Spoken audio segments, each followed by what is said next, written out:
Good morning, everyone. Welcome to the Santa Barbara County Planning Commission meeting of the 12th of July, 2017. Please join me in the Pledge of Allegiance. I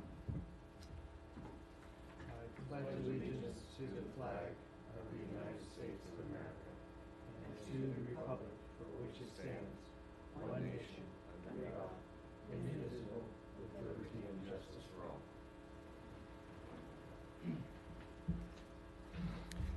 Good morning, Ms. Graham. Will you please call the roll and give us the TV coverage announcement?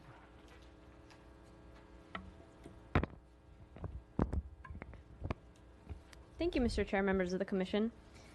Planning Commission hearings are televised live on County Santa Barbara Television, CSB TV, Channel 20 at 9 a.m. in the South Coast, Lompoc, San Ynez Valley, Santa Maria, and Orchid areas.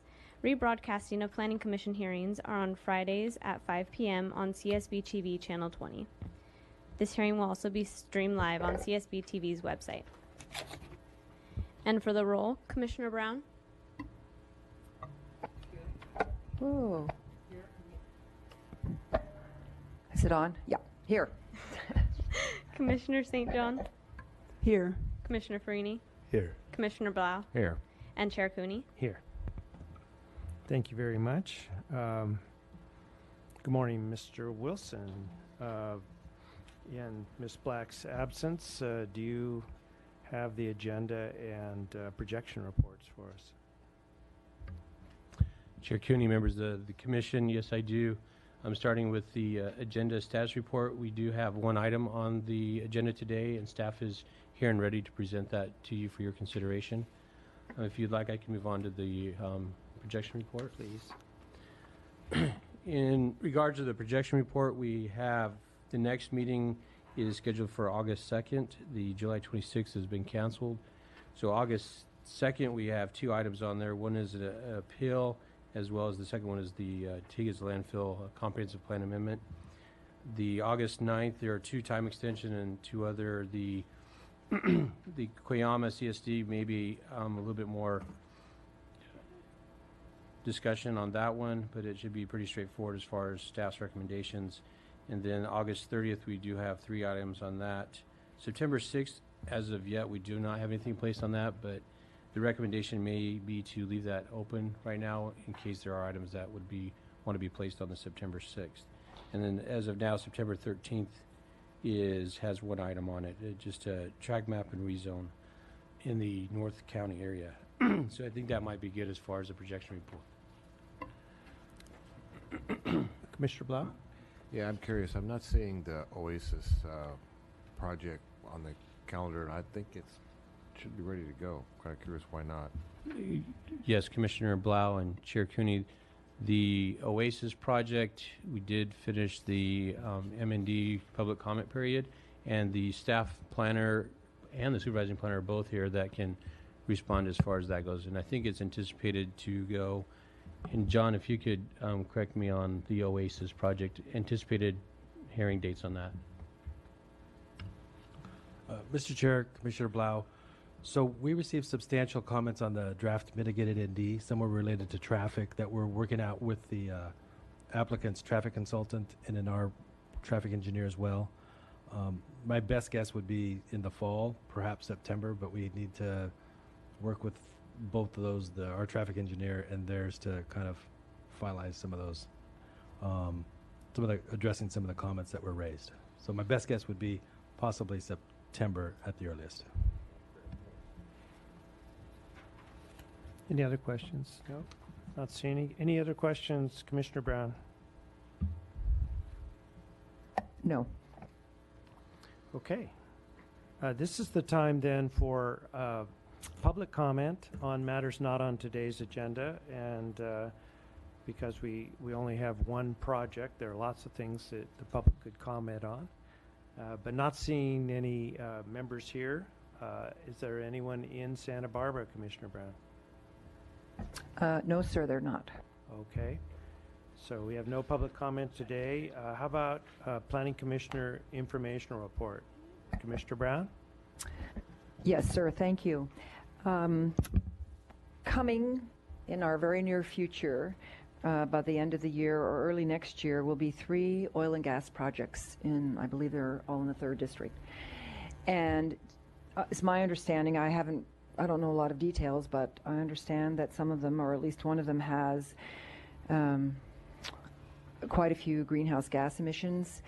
And I was thinking that since we've been away from the topic of climate change, greenhouse gas emissions, it might be helpful to get a briefing on mitigation for greenhouse gases in advance of hearing the project, so that we don't go into that in some detail that might take away from sort of the efficiency of the project review. So with that, I had a nice meeting with Director Cantle last month, and he suggested that we have a presentation by APCD, which did such a presentation to their board on greenhouse gas mitigation opportunities. And he is recommending that we schedule that on September 27th, where we have just one item so far, the Verizon at Vieja. So if it would be the Commission's desire to have such a presentation, I would encourage and recommend that we do that.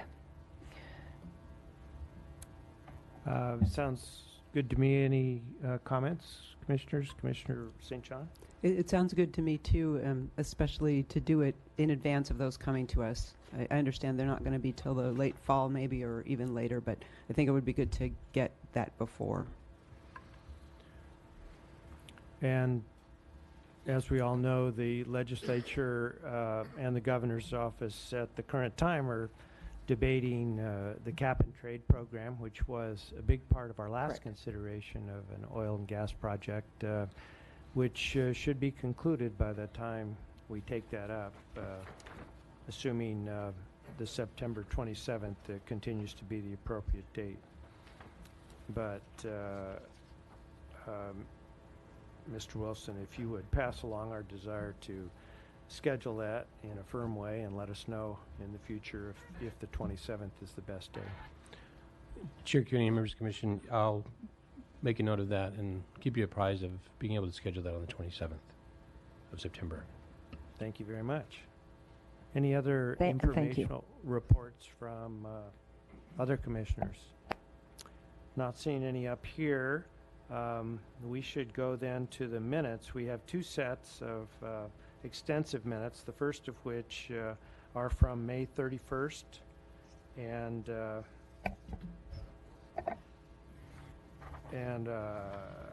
there any comments or suggested changes? Commissioner Brown, I believe you had some. Yeah, yes, sir. And I think that staff very efficiently has given you a copy of my recommended changes, and with one caveat, and I think Mr. Wilson will discuss that, but I looked at these, and I know the concern of the community about getting the details right, and I think maybe this gives us the details right. And the one on page 9 about the Ballard Canyon, about the tasting room, I thought was a little clearer and provides more certainty about that gate and what's supposed to happen. So, Mr. Wilson, you want to just speak to that one on 2.1.3? Oh, you don't have it yet. Okay. Commissioner Brown, through the chair, well, we're passing out those edits right now for the other commissioners to review.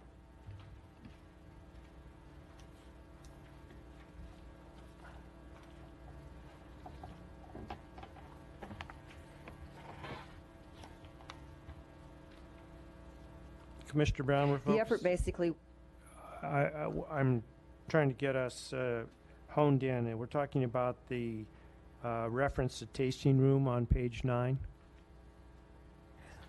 yes, that's correct. Hopefully you have the red underlined copy. We don't. Oh, okay. Well, maybe I could just read it to you. It might be easier to, whatever works for you guys. This is just the original.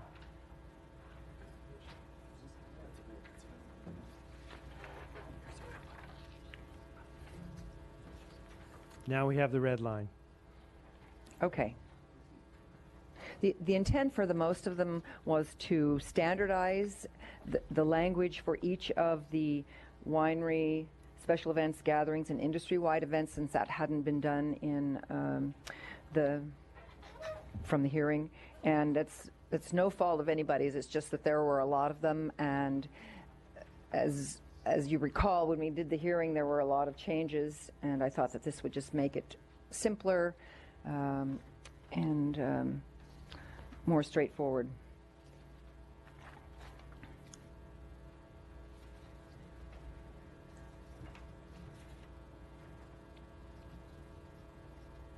And then why don't you explain your suggestion for the tasting room change? Okay. For me, the language as written was rather awkward, and I thought it was just clearer to say what exactly it was, that the Ballard Canyon Gate providing access to the tasting room will be open only when tasting room appointments are scheduled, and will otherwise remain closed during tasting room hours. I think that was the intent of our discussion, if I'm not mistaken. And then outside of those hours, the gate would be open. I think that was the intent of what we discussed. And it said that in the way it was written, but it wasn't, to me, it wasn't real clear. It wasn't, and I know that was a contention by the appellant, and I think that the applicant was in agreement with that this is in agreement with what was considered and what we voted on. If I could. Commissioner Blau. Yeah, I don't think I have any objection to it, except that during the hearing of what the applicant was planning on doing was having a electronic gate that has a code to open it. So you would be given the code, so it stays closed all the time, except when someone approaches the gate and punches in the code and the gate opens and it closes behind him. Obviously, if they're going to have a special event, they would probably open the gate and leave it open for that special event, because it's difficult to have people stacked up in order to get through the electronic gate. But as I remember the hearing, what the applicant said they were going to do was to have a gate with a key code, and obviously, like his mother and so forth would have a key bob to open it rather than the gate codes. But I think that's what I remember. So I think that your changes do that, but it's okay. I remembered it a little bit differently. I thought I heard him say that he didn't want people to have the code because this is the access to his home. It's the same road, the access road to his home. So, but maybe I, misremembered. So I'm not really sure. Maybe someone else would. But I don't think that your suggested change eliminates the potential for a gate code operation. It's basically just distinguishing from the standpoint of visitors to the winery. Right. And I think that should be our focus. Okay. So I'm okay with this. I kind of agree with you that it was ambiguous before. I had one other very small change in the fourth line down. The sentence begins, the tasting room hours of operation would be weekday, should be weekdays from 10 to 4:30.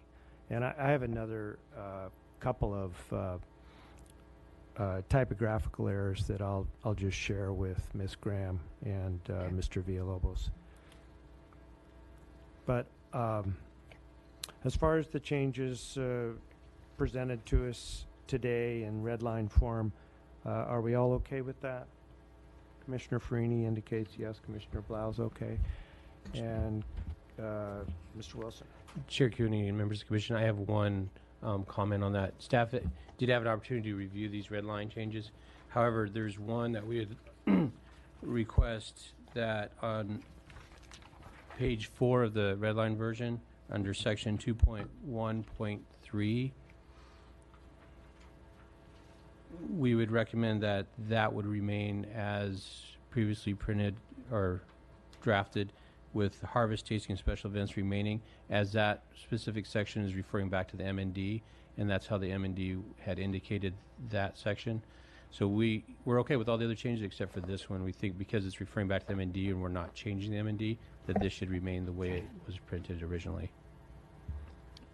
So the suggested insert words, winery special events, gatherings, and industry-wide events would come out, and we'd reinstate harvest, tasting, and special events. Chair Cooney, that is correct. That's what our recommendation is. Okay. Commissioner Brown, any reaction? No, that's fine. Thank you. Okay, with that, then I believe we're in a position to approve the minutes as amended. Commissioner Blau, So I'll move for approval. is there a second?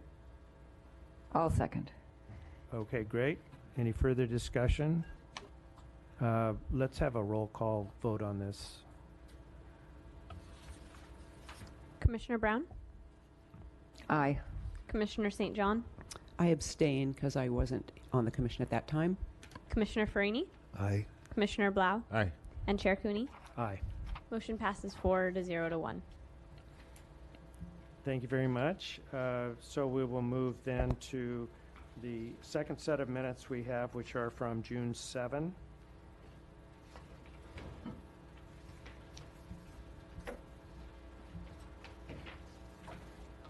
Commissioner Brown, any comments on June 7? I do not, and I will make a motion to approve those minutes. And I'll second it. Because we were discussing, and the minutes reflect that we're actually modifying an ordinance, I want to be sure the typographical errors are corrected both in the minutes and in the code. So I'll just mention a couple of them. On page 3, a revision to a particular section of the code, looking at subsection B, C1C, right in the middle of the page. The words "is located" are repeated twice. And in the very next section, C12B, the word "that" is repeated twice. And I just think that's a matter of proofreading that we need to have clarified before we approve the minutes. So there are a couple of others, but I'll mention those to the clerk. And subject to those typographical corrections, do we have a motion to approve the minutes from June 7? Anybody? I'll make that motion. Thank you, Commissioner Brown. I'll second it. And Commissioner Blau seconds. So, Ms. Graham, would you call a roll, please? Commissioner Brown, Aye. Commissioner St. John, I abstain. Commissioner Farini, Aye. Commissioner Brown, Aye. excuse me, Commissioner Blau. Aye. Chair Cooney. Aye.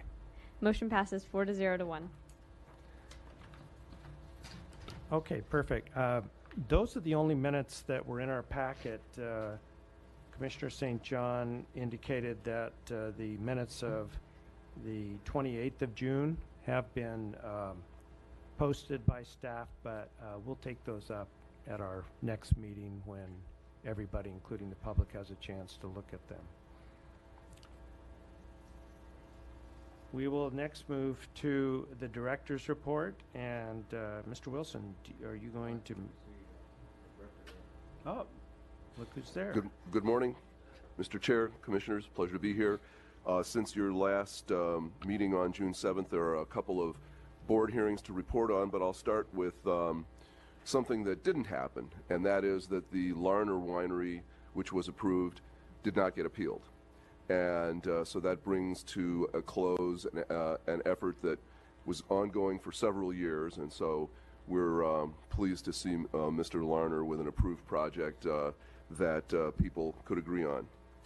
On June 20th, there were several items at the board, some minor things. There was a public convenience and necessity determination for a store in Casmalia to allow them to sell beer and wine. There were a couple of emergency permits for cutbacks of the bluff in IV that we reported to the board, and I'll just mention that we are in fact reviewing our policy regarding the way we treat the buildings which are immediately on the bluff and which require from time to time to be cut back. The amount of bluff erosion was significantly greater this year in the big storms than our policy had assumed would be the case, and we're going to need to review that policy and make some changes because the bluff erosion was much greater. We basically had based our current policy on the long-standing observation that the largest amount of bluff erosion that would take place at any given time related to a single storm, for example, was about 5 feet. This last February, we saw in excess of 15 feet in one event. So that gave us pause, and we have to go back and take a look at that. We'll be bringing that forward. We let the contract for the cannabis EIR to AMEC Foster Wheeler, and so they're starting on that. We did the set hearing for the appeal of the Rancho La Laguna denial, and there's a sort of a pesky rule regarding appeals of tentative maps, and that is that if you don't get the map that is being appealed to the board within 30 days, it's deemed approved. And so we had to really hustle to get that taken care of, and I'll have a little bit more to say about that. We Program 2.8, our transitional housing program from the housing element, was approved, and also CREF awards were made. CREF awards were certainly less this year than normal for a number of reasons, one of which is that the platforms that pay in are out of commission, and so because of the pipeline being down, so consequently they didn't pay as much CREF, and also we had to start setting aside money to satisfy an old Coastal Commission condition that the Point Arguello platforms contribute $1 million to a fund that would eventually be used for a public access program in Hollister Ranch, which has yet to be realized, to say the least. But it's probably worth mentioning a little bit of what did get funded. There were some good projects, and there were both acquisitions and general allocations. In acquisition, the Carpinteria Bluffs 3 project got $144,000, and a acquisition of a piece of property in Goleta, the Matilda Drive acquisition, got $10,700. In terms of general allocation projects, there were some interesting ones. There was a marine mammal public awareness project that got $16,000. Santa Claus Lane street engineering got $10,000, and that's good because if we can get the plans done, or at least done to 75% or more, then that makes the project accessible for various kinds of grants that require that you have those plans. So we're glad to see that moving along. The marine-themed interpretive signs that are down on the wharf are certainly in need of replacement, and so they got $10,000. A history of oil exhibit down at the port got $10,000. The Barone Ranch Trail realignment got $20,000, and then a couple of fish passage projects got some funding. Gaviota Creek Fish Passage got $10,000, and Davy Brown Creek Fish Passage got $20,000. And finally, the marine-themed exhibits at the Santa Maria Valley Discovery Museum got $25,000. So I think that the board did well in how they distributed the funds, although they were a little bit more limited than usual. The amount of request far exceeded the amount of available funds. Moving on to the July 11th hearing yesterday, we actually opened the Rancho La Laguna hearing, the appeal hearing, but because, and we had to do it by yesterday, but because the applicant was not available, the board agreed to simply open the hearing and then continue it to August. I issued a director's determination on hoop structures, that because they are considered, the board requested that I do this, or consider doing it, and because hoop structures, as well as other agricultural structures, are considered to be farm equipment in the state tax code, the board asked me to issue a determination that said basically on that basis, as farm equipment, they don't need a zoning permit. I did that. That was appealed. Yesterday, the board asked me to come back on July 25th to the board to reconsider other options that were before them when they chose to choose that option. I have a feeling that that will go in a different direction. We also, and then the big hearing in the afternoon, multi-department hearing including planning and development, was a report to the board on basically on the status of the development of the ordinance for marijuana. And that was a good hearing. I think the highlights were that the three members of the board that are not on the ad hoc committee were anxious to make suggestions, which they did, and I know that the ad hoc committee was quite happy to receive suggestions as to particulars that the other board members would like to see considered in the development of the ordinance. And then the other issue, which received a lot of discussion, was the whole issue of legal nonconforming, and that is for medical marijuana, the only allowable growing of medical marijuana right now is if you're legal nonconforming, and that means that you had to be in the January 19th of last year, you had to be in operation and consistent with all the state laws. Well, that turns out to be a giant gray area that is very difficult to pin down. So of the numerous, based upon the registry information that was collected, there are many, many, many grows out there, and I'm sure that they would all claim legal nonconforming status, and maybe a few are, maybe most of them aren't, but it's so difficult to deal with that it would be best if that went away so that everybody was subject to the same permit requirements, and we could permit operations in the way that they need to be, and license operations in the way they need to be licensed.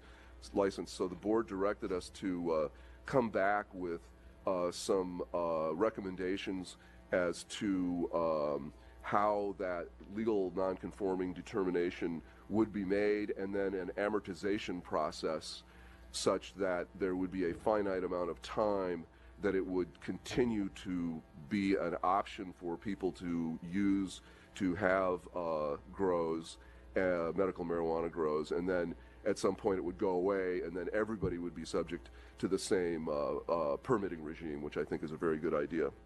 So that is what I have to report, and if there's any questions, I'd be happy to try to answer them. Questions from commissioners? Commissioner Brown, do you have anything? No, sir. Okay, well, thank you very much. Hold on there.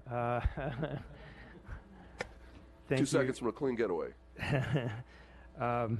Dr. Russell, just in terms of the lengthy discussion on the track of the marijuana ordinance, was there any discussion of the Planning Commission's role, potential role in that process among the board, or anything resolved that way? There was no specific discussion about the Planning Commission's role, but as a ordinance amendment to Chapter 35, it will absolutely be coming before the Planning Commission for a recommendation to the board. Would the environmental impact report go through the Planning Commission? At the same time, yes. Okay.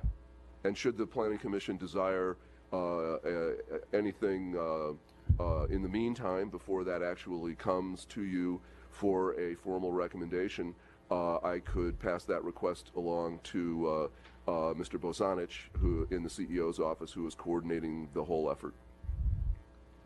Well, I certainly feel that we as a commission would appreciate participating in the process and giving the public ample opportunity to make comment as early as possible. So, however, staff agrees the commission should serve in that role, I think we'd all welcome the opportunity. Mr. Chair, I'll pass your comments along to Dennis Bosanich, and we will certainly do that. Okay, anything else for Dr. Russell? Don't say anything. Thank you very much for your time. Thank you. Okay, so that concludes our preliminary agenda, and we have, as Mr. Wilson indicated, one item, number 1. So if Ms. Graham, you'll read that into the record, we can get started. Thank you, Mr. Chair. The following is the hearing on request of Pete Koprak, the agent for Los Alamos Cemetery, to consider the following applications. 16 LLA 6, application filed October 26, 2016. 16 GPA 2, application filed October 26, 2016. 16 RZN 3, application filed October 26, 2016. 17 GOV 3, application filed July 3, 2017, and to determine the project is exempt from the provisions of CEQA pursuant to state CEQA guidelines section 15305A and 15061B3. Thank you. Commissioners, do you have any ex parte to report? Commissioner Farini. Yes, I met with Charlie Gonzalez, who lives in Los Alamos, last week. Any over here? Commissioner St. John? I made a site visit on Sunday, July 9th, based on directions from Ms. Campbell. Okay. I also made a site visit. I think it was July 3. Didn't get very far, but at least was able to orient on the area in controversy. Commissioner Brown, anything to report? No, sir. Okay, great. Then we're ready for the staff report. Mr. Zorovich, Ms. Campbell, who's starting? Members of the Commission, thank you. Natasha Campbell, Contract Planner. Let's see. So the Los Alamos Cemetery was established in 1888. It is a county's public cemetery, and there's a cemetery district board, which is appointed by the Board of Supervisors. Peter Koprak, who is here today, is on the cemetery board, and he is the project agent.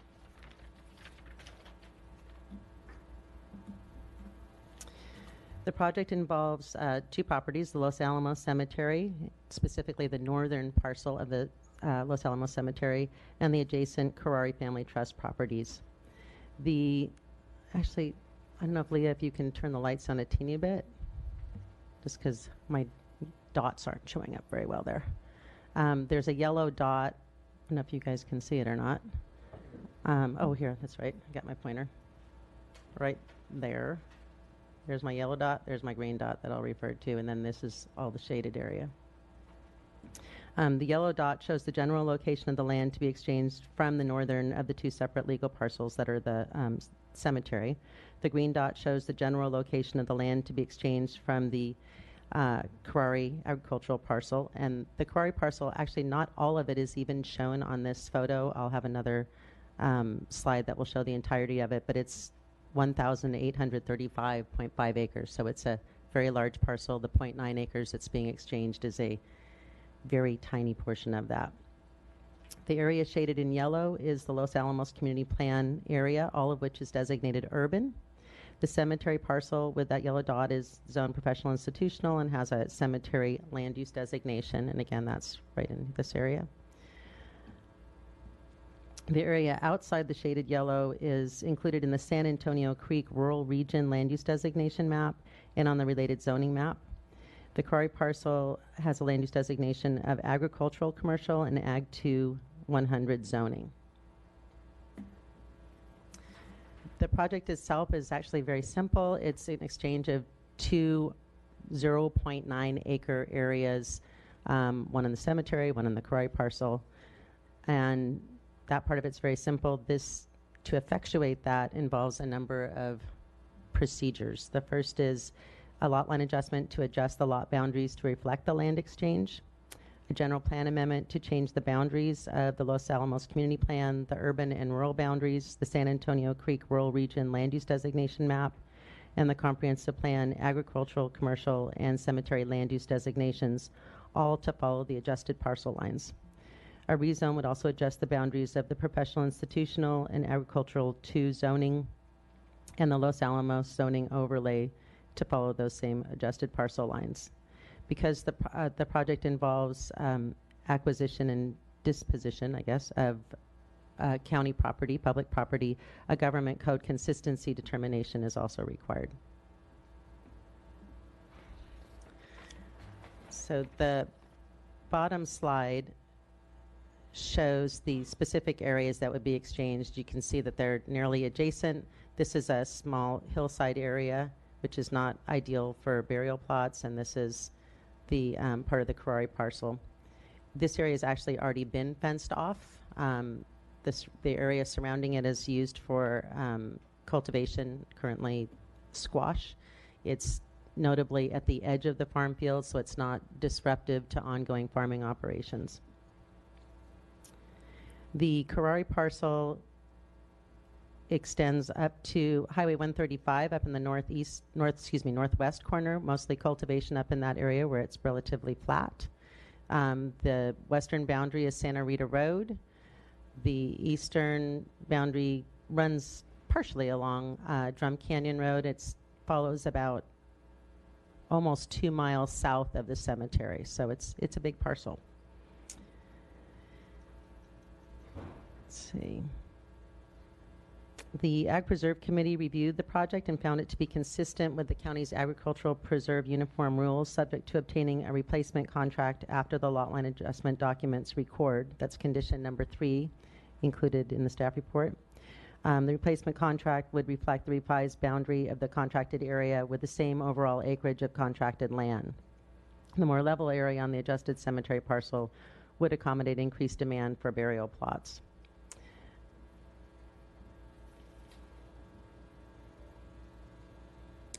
And these are figures that are just more cleanly identifying both the existing setting as far as the land use designations and zoning and urban and rural boundary line on the left and the proposed on the right.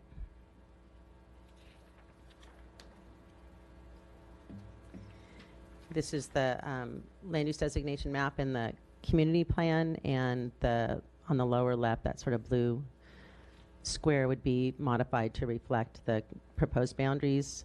Similarly, on the zoning map for the Los Alamos Community Plan, the PI, Professional Institutional Zoning Designation, and the zoning overlay, because all parcels within the community plan have a Los Alamos Community Plan zoning overlay.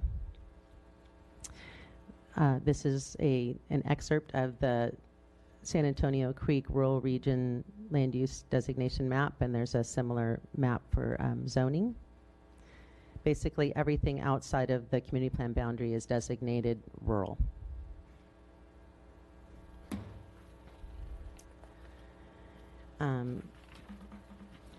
As I noted, the project itself is actually pretty simple.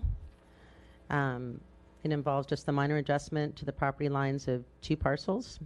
The project's resulting changes to the land use of both parcels would provide for additional burial plots in this public cemetery, a public benefit, without impacting long-term commercial agricultural operations or long-term agricultural viability on the Karari parcel or on surrounding agricultural parcels. The project would not impact any biological resources, and it would not impact existing or long-term recreational opportunities at the Los Alamos County Park, which is located to the east. As identified in the staff report, including the findings in Attachment A, the project requests are consistent with the Comprehensive Plan, the Land Use and Development Code, and Government Code Section 65402A, which deals with acquiring and disposing of public property. The project is in the public interest and is consistent with good zoning and planning practices as identified in the findings. Therefore, staff recommends the Planning Commission follow the recommendations outlined in the staff report as identified in the slide and recommend to the Board of Supervisors that they approve the project requests. I think that Ms. Graham passed out some photos that of the site in case you had just wanted to get a better idea of what it looks like out there. This concludes my presentation. I'm available for questions. Thank you very much, Ms. Campbell. Any questions of staff? Nothing? Commissioner Brown, no? No, sir. Okay. So let's turn to anyone that would like to address this from the public. We have one potential speaker here. Anything to add? Why don't you just introduce yourself for the record? My name is Peter Koprak. I am director on the board of the Los Alamos Cemetery District. We've been trying to get this done for a long time. Property owner is more than agreeable. It benefits the community. Would really like to see this happen. So that's all I had to say. Any questions or problems? It benefits the whole community. Everybody's in favor. I haven't found anybody that's has any reason to object or oppose this. Thanks. It's very helpful. Thank you for coming by. Okay, we have no other public speakers here, and none, I assume, in Santa Barbara, Commissioner Brown. None here. Okay, so let's go back to staff. Anything further, Ms. Campbell? I have no other comments or information for you. Okay. Then we'll go to deliberation. This is a 3rd district item, and Commissioner St. John, you have the option of how to proceed. As staff said, it seems like a pretty straightforward project and benefiting both parties to finally get this land exchange done, and it looks like really complete staff work to dot all the I's and cross all the T's on all the paperwork that has to happen. So I move approval of the staff recommendation. Second. Okay, and we had it up on the board. It appeared to duplicate what's in the hearing report on page 3. So I assume that's what your motion is referring to. Correct. Anything further? We have a motion and a second. Ms. Graham? Thank you, Mr. Chair. Commissioner St. John? Aye. Commissioner Brown? Aye. Commissioner Farini? Aye. Commissioner Blau? Aye. And Chair Cooney. Aye. Motion passes 5-0. Very good. Congratulations. Thank you for explaining the background. She did. Yeah, staff is very fortunate to have her help.